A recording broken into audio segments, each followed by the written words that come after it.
Hello, I'm David Humm with the Lincoln-Lancaster County Health Department. I'm also a member of the Lancaster County Crusade Against Cancer. March is Colon Cancer Awareness Month, a national campaign to increase awareness about colon cancer and to spread the message that it is preventable, treatable, and beatable. Colon cancer is very preventable and can be found through screening tests, yet it remains the second most common cause of cancer deaths for men and women in Lancaster County. If you're 50 or older, you should be screened for colon cancer.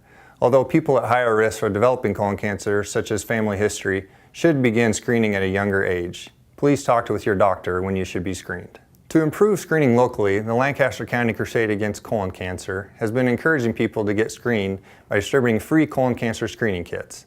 Free kits are made available at participating pharmacies in Lincoln during the months of March and April. Please take the time and take advantage of this opportunity to get screened or share this message with friends and family to encourage screening. For more information on colon cancer screening or where you can pick up a free screening kit, visit lincoln.ne.gov, keyword colon cancer. Take the time to get screened.